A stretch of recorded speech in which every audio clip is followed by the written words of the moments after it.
जय श्री सीताराम मित्रों,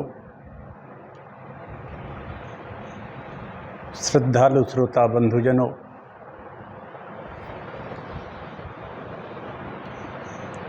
हमारी श्रद्धालु मातृशक्ति, वंदनीय भक्तजन, समस्त सनातन प्रेमी बंधुओं एवं समस्त देशवासियों, सभी को मेरा प्रणाम। मैं डॉक्टर राजेंद्र मिश्रा टीकमगढ़ मध्य प्रदेश से पिछले 3 वर्ष से पुराणों की कथा कह रहा हूँ। इस समय मेरा 6वां पुराण चल रहा है, जो श्री विष्णु महापुराण की कथा आज द्वितीय अंश में कहेंगे। विष्णु महापुराण हमारे 18 पुराणों की श्रृंखला में तीसरे क्रम में आता है। आइए हम विष्णु पुराण को, उसकी कथा को कहते हैं, अब पाठन करते, वाचन करते हैं। हमारा YouTube चैनल है हरि बोल डॉक्टर राजेंद्र मिश्रा, उस पर जाकर आप मेरे पिछले सभी वीडियो और पुराण सुन सकते हैं। आइए हम मानसिक तौर पर कथा में चलें। विष्णु महापुराण महर्षि पाराशर द्वारा कहा गया है। मैत्रेय ऋषि से कहते हैं, मैत्रेय जी प्रश्न करते जाते हैं और पाराशर जी उनका समाधान करते हैं। आइए एक छोटा सा मंगलाचरण करते हैं, इसके बाद कथा आगे बढ़ाते हैं। नमोस्तु रामाय सा लक्ष्मणाय देव्यै च तस्यै जनकात्मजायै नमोस्तु रुद्रेन्द्रियमानिलेभ्यो नमोस्तु चंद्राग्नि मरुद्गणेभ्यः जगमंगल गुण ग्राम राम के दानी मुकुति धन धर्म धाम के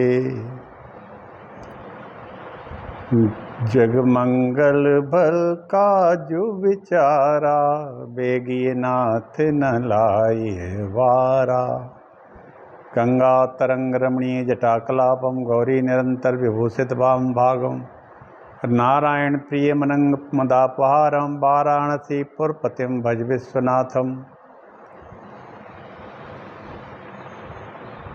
भक्त भक्ति भगवंत गुरु चतुर्नाम वपुए तिनके पद बंदन करो ना सत विघ्न अनेक अखंड मंडलाकारं व्याप्तमेन चराचरं तत्पदं दर्शितमेन तस्मै श्री गुरुवे नमः। वक्रतुंड महाकाय सूर्यकोटि समप्रभा निर्विघ्नं कुरु मे देव सर्वकार्येषु सर्वदा। भवानी शंकरौ वंदे श्रद्धा विश्वासरूपिण्यौ भवानी शंकरौ वंदे श्रद्धा विश्वासरूपिण्यौ याभ्यां विना न पश्यन्ति सिद्धा स्वान्तास्तमीश्वरम् नारायणं नमस्कृत्य नरं चैव नरोत्तमं देवीं सरस्वतीं व्यासं ततो जयमुदीरयेत्। ओम नमो देव्यै महादेव्यै शिवायै सततं नमः नमः। प्रकृति भद्रायै नीता प्रणता स्मृताम्। विष्णु पुराण में एक भूभाग का बड़ा वर्णन है। इसमें सूर्य की गणना और राशियों में किस स्थित और कौन से योग बनते हैं, इसका बहुत बड़ा वर्णन है, जो मैंने अभी कल तक कहा। सौर, सावन, चांद्र और नक्षत्र, इन 4 प्रकार के मासों के अनुसार विविध रूप से कल्पित संवत्सर आदि 5 प्रकार के वर्ष युग कहलाते हैं। इसके बाद श्वेत वर्ष की कथा आती है। इसके 3 श्रृंग हैं। इस कारण इसको श्रृंगवान भी कहते हैं। उनमें से एक उत्तर में है, एक दक्षिण, एक मध्य में है। मध्य श्रृंग को वैश्ववत कहते हैं। हे मुनि, जिस समय सूर्य कृतिका नक्षत्र में प्रथम भाग अर्थात मेष राशि के अंत में और चंद्रमा निश्चय ही विशाखा के चतुर्थांश वृश्चिक के प्रारंभ में हो, अथवा जिस समय सूर्य विशाखा के तृतीय भाग तुला के अंतिमांश का भाग भोग करते हो, चंद्रमा कृतिका के भाग और मेषांत में स्थित जान पड़े, तभी यह विशुभ नाम का अति पवित्र काल कहा जाता है। इस समय ब्राह्मण पितृगण के उद्देश्य से संयत चित्त होकर दान देना चाहिए। विशुभ काल में दान देने वाला मनुष्य कृतकृत्य हो जाता है। माघ, फाल्गुन, चैत्र, बैसाख, जेठ, आषाढ़ 6 मास उत्तरायण के होते हैं।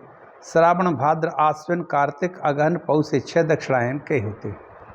मैंने तुमसे लोकालोक पर्वत का वर्णन किया है, उसी पर 4 वृत्त से लोकपाल निवास करते हैं। हे द्विज, सुधामा, कर्दम के पुत्र शंखपाद, हिरण्य रोमा और केतु माने चारों निर्द्वंद, निराभिमान, निरालस और निष्परिग्रह लोकपाल गण लोकालोक पर्वत की चारों दिशाओं में स्थित है, जो अगस्त के उत्तर, अजवीथी के दक्षिण में वैश्वानर मार्ग से भिन्न मृगवीथी नामक मार्ग है, वही पितृयान पथ है। उस पितृयान पथ में महात्मा मुनिजन रहते हैं, जो लोग अग्निहोत्री होकर प्राणियों की उत्पत्ति के आरंभ वेद की स्तुति करते हुए यज्ञ का अनुष्ठान करने के लिए उद्यत हो कर्म का आरंभ करते हैं, वह प्रत्यान उनका दक्षिण मार्ग है। वे युग युगांतर में छिन्न हुए वैदिक धर्म की संतान तपस्या, वर्णाश्रम, मर्यादा और विविध शास्त्रों के द्वारा पुनः स्थापना करते हैं। पूर्वतन धर्म प्रवर्तक ही उत्तरकालीन सनातन के यहाँ उत्पन्न होते हैं और फिर उत्तरकालीन धर्म प्रचारक गण अपने संतान रूप से उत्पन्न हुए अपने पितृगण के कुलों में जन्म लेते हैं। इस प्रकार हे व्रतशील महर्षिगण, चंद्रमा और तारागणों की स्थिति पर्यंत सूर्य के दक्षिण मार्ग में पुनः पुनः आते जाते रहते हैं। इसके बाद नागबीथी आती है। नागबीथी के उत्तर और सप्तऋषि के दक्षिण में जो उत्तर सूर्य का उत्तरीय मार्ग है, वह देवयान मार्ग कहलाता है। इसके पहले पितृयान मार्ग की मैंने बात कही, अब देवयान मार्ग है। जो प्रसिद्ध निर्मल स्वभाव जितेंद्रिय ब्रह्मचार गण निवास करते हैं, वे संतान की इच्छा नहीं करते, अतः उन्हें मृत्यु को जीत लिया है। और सूर्य के उत्तर मार्ग में 80,000 ऊर्ध्वरेता मुनिगण प्रलय काल पर्यंत निवास करते हैं। उन्होंने लोभ के असंयोग और मैथुन के त्याग, इच्छा और द्वेष की अप्रवृत्ति, कर्मानुष्ठान के त्याग, काम वासना के असंयोग और शब्दादि विषयों के दोष दर्शन इत्यादि कारणों से शुद्ध चित्त होकर अमरता प्राप्त कर ली है।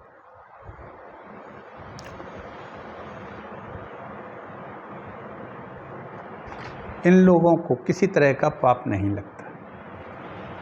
हे मैत्रेय, जितने प्रदेश में ध्रुव स्थित है, पृथ्वी से लेकर उस प्रदेश पर्यंत संपूर्ण देश प्रलय काल में नष्ट हो जाता है। सप्तऋषियों से उत्तर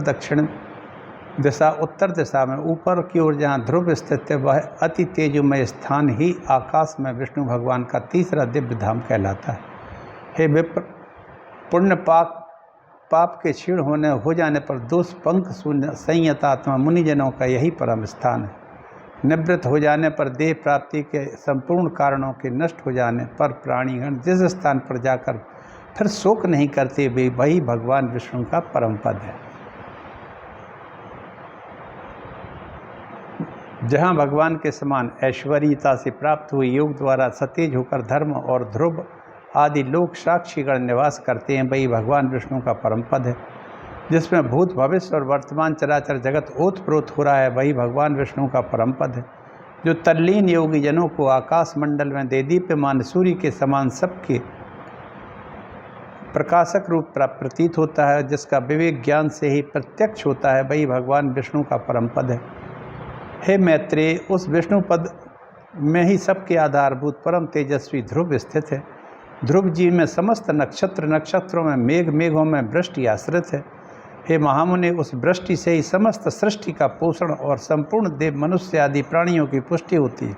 तदनंतर गौ आदि प्राणियों से उत्पन्न दुग्ध और घृत आदि की आहुतियों से परितुष्ट अग्निदेवी प्राणियों की स्थिति के लिए पुनः वृष्टि के कारण होते हैं। इस प्रकार विष्णु भगवान का यह निर्मल तृतीय लोक ध्रुव ही है, त्रिलोकी का आधारभूत और वृष्टि का आदि कारण भी यही है।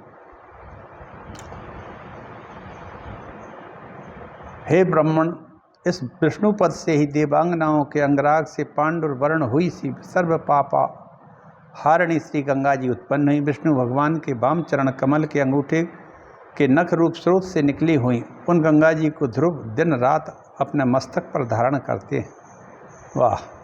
तदनंतर जिनके जल में खड़े होकर प्राणायाम परायण सप्तर्षिगण की तरंग भंगी के जटाकलाप के कंपायमान होते हुए अगमर्षण मंत्र का जप करते हैं तथा जिनके विस्तृत जल समूह से आप्लावित होकर चंद्रमंडल क्षय के अनंतर पुनः पहले से भी अधिक कांति धारण कर लेता है, वे श्री गंगा जी चंद्रमंडल से निकलकर मेरु पर्वत के ऊपर गिरती हैं और संसार को पवित्र करने के लिए चारों दिशाओं में जाती हैं।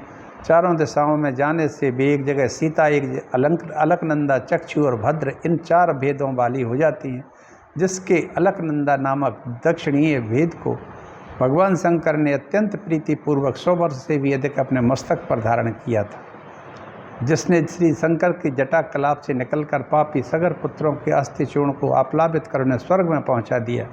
हे मैत्रेय, उस जिसके जल में स्नान करने से शीघ्र ही समस्त पाप नष्ट हो जाते हैं, अपूर्व पुण्य की प्राप्ति होती है, जिसके प्रवाह में पुत्रों द्वारा पितरों के लिए श्रद्धापूर्वक किया हुआ एक दिन भी तर्पण उन्हें 100 वर्षों तक दुर्लभ तृप्ति देता है, जिसके तट पर राजाओं ने महायज्ञों से यज्ञेश्वर भगवान पुरुषोत्तम का यजन करके इस लोक और स्वर्ग लोक में परम सिद्धि लाभ की, जिसके जल में स्नान करने से निष्पाप हुए यतिजनों ने भगवान केशव में चित्र लगाकर अत्युत्तम निर्वाण पद प्राप्त कर लिया, जो श्रवण, इच्छा, दर्शन, स्पर्श, जलपान, स्नान या श्रुगान करने से ही नित्य प्रति प्राणियों को पवित्र करती हैं तथा जिसका गंगा गंगा ऐसा नाम 100 योजन की दूरी से भी उच्चारण किए जाने पर जीव 3 जन्मों के संचित पापों को नष्ट कर देता है। त्रिलोकी को परम पवित्र करने में समर्थ वह गंगा जिससे उत्पन्न हुई वही भगवान का तीसरा परम पद है।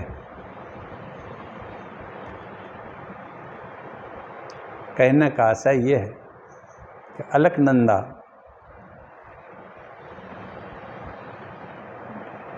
जो गंगा जी हैं, बद्री विशाल के बद्रीनाथ जी के ऊपर हिमालय से निकलती हैं। ये भगवान विष्णु का तीसरा परम पद है।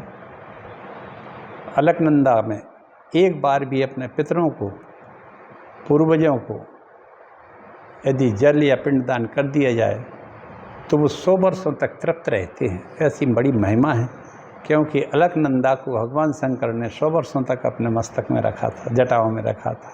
वाह, क्या कहना। इस तरह से गंगा गंगा यदि कह दिया जाए तो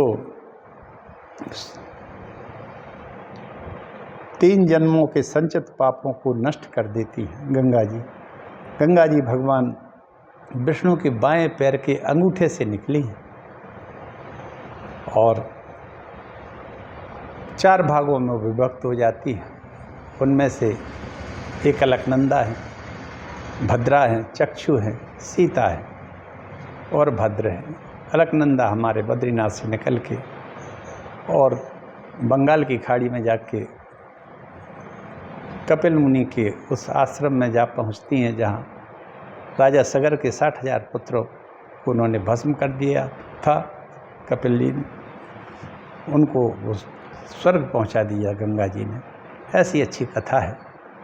ऐसी गंगा को हम निर्मल रहने दें, कभी गंगा को में गंदा पानी ना बहे और गंगा पवित्र रहे हमेशा। आजकल नदियों की सफाई का काम चल रहा है, लेकिन नदी एक भी साफ़ नहीं हो रही है और गंदी हो रही है। गंगा जी को भी बहुत सफाई का प्रयास किया जा रहा है। गंगा तो स्वयं सफाई कर लेती हैं जितना हो सकता है, वरना सरकारों द्वारा तो सफाई ज़्यादा नहीं हो पा रही। यमुना जी का यही हाल है। गोदावरी का तो पानी ही पूरा काला कर दिया नासिक की फैक्ट्रियों ने और नासिक शहर ने। वहाँ की सरकारें इतनी उदासीन हैं कि जहाँ हिंदुओं के तीर्थ हैं वहाँ गंदगी फैल गई है। अरे नासिक के अंदर गोदावरी में इतने गटर गिर रहे हैं नासिक शहर के कि गोदावरी का अस्तित्व ही खत्म हो गया। वो तो काले पानी, काले रंग के पानी की गटर की नालियों जैसा पानी हो रहा है। वहाँ की महाराष्ट्र की सरकार इस ओर ध्यान दे और सीधा पानी गोदावरी में न छोड़ा जाए तो एक बहुत अच्छी बात है। ज्योतिष चक्र और शिशुमार चक्र की आगे कथा कहते हैं पाराशर जी।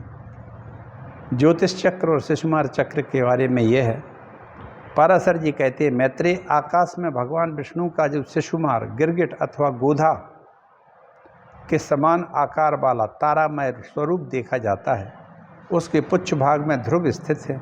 यह ध्रुव स्वयं घूमता हुआ चंद्रमा और सूर्य आदि ग्रहों को भी घुमाता है। यह भ्रमणशील ध्रुव के साथ नक्षत्र गण भी चक्र के समान घूमते रहते हैं। सूर्य, चंद्रमा, तारे, नक्षत्र, अन्यान्य समस्त ग्रह गण वायुमंडलीय डोरी से ध्रुव के साथ बंधे हुए हैं।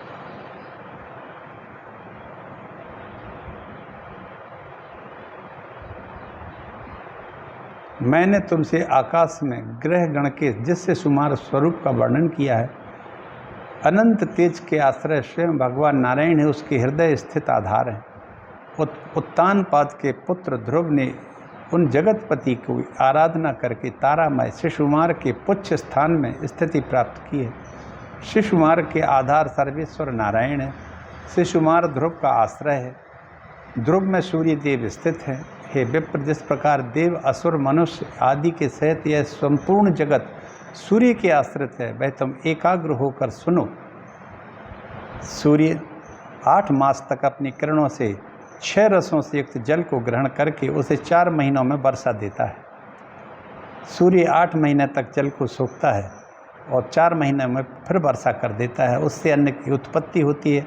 अन्न से संपूर्ण जगत पोषित होता है। सूर्य अपनी तीक्ष्ण रश्मियों से संसार का जल खींचकर उससे चंद्रमा का पोषण करता है और चंद्रमा आकाश में वायुमयी नाड़ियों के मार्ग से धूम, अग्नि, वायुमय मेघों में पहुंचा देता है। यह चंद्रमा द्वारा प्राप्त जल मेघों से तुरंत ही भ्रष्ट नहीं होता है, इसलिए इसको अभ्र कहते हैं। हे मैत्रेय, काल जनित संसार के प्राप्त होने पर यह अभ्रस्त जल निर्मल होकर वायु की प्रेरणा से पृथ्वी पर फिर बरसने लगता है। हे मुनि, सूर्य देव नदी, समुद्र, पृथ्वी, प्राणियों से उत्पन्न इन 4 प्रकार के जलों का आकर्षण करते हैं। सूर्य देव समुद्र से, पृथ्वी से, नदी से, प्राणियों से उत्पन्न इन 4 प्रकार के जलों का आकर्षण तथा आकाश गंगा के जल को ग्रहण करके वे उसे बिना मेघ आदि के अपनी किरणों से ही तुरंत पृथ्वी पर वर्षा देते हैं। हे द्विज, उसके स्पर्श मात्र से पाप पंख के धुल जाने से मनुष्य नरक में फिर नहीं जाता, आता है वह दिव्य स्नान कहलाता है। सूर्य के दिखलाई देते हुए बिना मेघों के ही जो जल बरसता है, वह सूर्य की किरणों द्वारा बरसाया हुआ आकाश गंगा का ही जल होता है। कृत्तिका आदि विषम अयुग्म नक्षत्र में जो जल सूर्य के प्रकाशित रहते बरसता है, उसे दिग्गजों द्वारा बरसाया हुआ आकाश गंगा का जल समझना चाहिए। रोहिणी और आद्रा आदि सम संख्या वाले नक्षत्रों में जिस जल को सूर्य बरसाता है, वह सूर्य रश्मियों द्वारा आकाश गंगा से ग्रहण करके ही बरसाया जाता है। हे महामुनि, आकाश गंगा का ये सम और विषम नक्षत्रों में बरसने वाला दोनों प्रकार के जलमय दिव्य स्नान अत्यंत पवित्र मनुष्य के पापों को दूर करता है। हे द्विज, जो जल मेघों द्वारा बरसाया जाता है, वह प्राणियों के जीवन के लिए अमृत रूप होता है, औषधियों का पोषण करता है। उस दृष्टि के जल से परम वृद्धि को प्राप्त होकर समस्त औषधियाँ और फल पकने पर सूख जाने वाले गोधूम एवं अन्य प्रजा वर्ग के शरीर की उत्पत्ति और पोषण करते हैं। उनके द्वारा शास्त्रवृत्त मनीषीगण नित्य प्रति यथाविधि यज्ञ का अनुष्ठान करके देवताओं को संतुष्ट करते हैं। इस प्रकार संपूर्ण यज्ञ, वेद, ब्राह्मण आदि वर्ण, समस्त देव समूह प्राणीगण वृष्टि के ही आश्रित हैं, वर्षा के ही आश्रित हैं। हे मुनिगण, अन्न को उत्पन्न करने वाली वृष्टि ही इन सबको धारण करती है तथा उस वृष्टि की उत्पत्ति सूर्य से होती है। हे मुनि, वरोत्तम सूर्य का आधार ध्रुव है। ध्रुव का शिशुमार है और शिशुमार के आश्रय श्री नारायण है। उस शिशुमार के हृदय में श्री नारायण स्थित है, जो समस्त प्राणियों के पालन करता है तथा आदिभूत सनातन पुरुष हैं। इस तरह मैंने शिशुमार चक्र के बारे में आप लोगों को बताया, जो वैसे अन्य पुराणों में भी शिशुमार चक्र का वर्णन है, आकाश गंगा का है। और ये भी पाराशर जी ने कहा कि कभी सभी तरह की वृष्टि सूर्य के द्वारा होती है, चाहे सूर्य के निकले रहने पर वृष्टि हो या बादलों से ढके रहने पर वृष्टि हो। सूर्य 8 महीने समुद्र से, नदी से, सरोवरों से जल को सोखते हैं और 4 महीने बरसात में आकर उसको बरसा देते हैं, जिससे संपूर्ण जीवों के लिए अन्न उत्पन्न होता है और अन्न से सबका पोषण होता है। यह एक अंतरिक्ष की व्यवस्था है। सूर्य का आधार ध्रुव बताया है। ध्रुव का शिशुमार है, शिशुमार के आश्रय श्री नारायण है। कहने का आशय ये है कि आकाश गंगा और शिशुमार चक्र और अंतरिक्ष जितना भी है ये भगवान नारायण के अंदर स्थित है, या ये कहें कि भगवान नारायण इनके अंदर स्थित है। दोनों एक दूसरे के अलग अलग नामों से रूप हैं और जो समस्त प्राणियों के पालन करता भगवान नारायण हैं, वे ही सनातन पुरुष हैं। उनको सब लोग प्रणाम करें। और वर्षा की ऋतु आ गई है, वर्षा होने लगी है। इस तरह से शिशुमार चक्र का या ज्योतिष चक्र जिसको कहते हैं, उसका हमने वर्णन किया। ये 9वां अध्याय है, द्वितीय अंश का। इसमें इसका विशेष वर्णन है। 12 सूर्यों के नाम और अधिकारियों का वर्णन ये हम कल कहेंगे। आज मैं छोटा इतना ही पाठ करके अपनी वाणी को विराम देता हूँ। सभी के हृदय में नारायण स्थित हैं और सभी उन नारायण का सदैव ध्यान करें। और लक्ष्मी नारायण आप सबकी मनोकामनाएं पूर्ण करें और सभी पशु पक्षी जितनी भी हैं इन सब के ऊपर भगवान की कृपा बने। गौ संवर्धन हो, सभी लोग गायों को पालें और सरकार भी ऐसी नीति बनाए कि गौ हत्या बंद हो जाए और गायों का संपूर्ण एक ऐसा उद्योग गायों के दुग्ध के आधारित बनना चाहिए जिससे लोग गायों को पालने लगें। गायों को छोड़ दिया है, भैंसों को रखने लगे हैं। भैंसों के साथ साथ गायों को भी रखा जाता था, लेकिन आजकल केवल भैंस बकरी और तो सभी को रखते हैं, गायों को घर से निकाल दिया है। अब उनका ना तो कोई मालिक है, न किसी को गौदुग्ध की ज़रूरत है। और गौदुग्ध की ज़रूरत नहीं है, गाय के गोबर की ज़रूरत नहीं है, और उसका जो खाद से जो अन्न मिलता था खाने को, उसकी अब किसी को ज़रूरत नहीं है। इसलिए लोग मांसाहारी हो रहे हैं।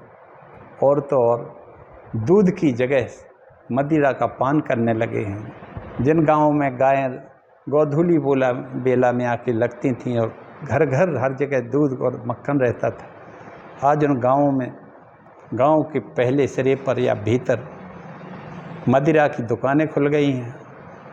उस गोधूली बेला में अब आजकल मदिरा की दुकानों पर नौजवान हमारे जाकर शराब पीते हैं, मांस मदिरा का भक्षण करते हैं। बुद्धि भ्रष्ट हो रही है और इससे उनका भविष्य और देश का भविष्य दोनों ठीक नहीं है। इसलिए गौ हत्या बंद हो और गौ के आधारित दुग्ध पर क्षेत्र में कारखाने ऐसे लगें जिससे सब लोग गायों को पालने लगें। क्योंकि हमको जिस चीज़ से फ़ायदा होता है हम उसी को रखते हैं और नहीं रखते किसी को। बैलों की ज़रूरत नहीं है, इसलिए हमने गायों को छोड़ दिया है। अब गाय मरने को घूम रही है डग डग पर और कहती है हम गौ माता हैं। हमें तो शर्म आने लगी है अब गौ को माता कहते हुए, क्योंकि हम कुछ कर ही नहीं पाते हैं गौ माता के लिए। जितना कर सकें उतना तो कम से कम करो। और शासन ने जब गौ हत्या पर प्रतिबंध लगा दिया है तो उसके ऊपर आधारित एक आध कारखाना लगाओ हर ज़िले में, जहाँ गौदुग्ध ही खरीदा जाए केवल।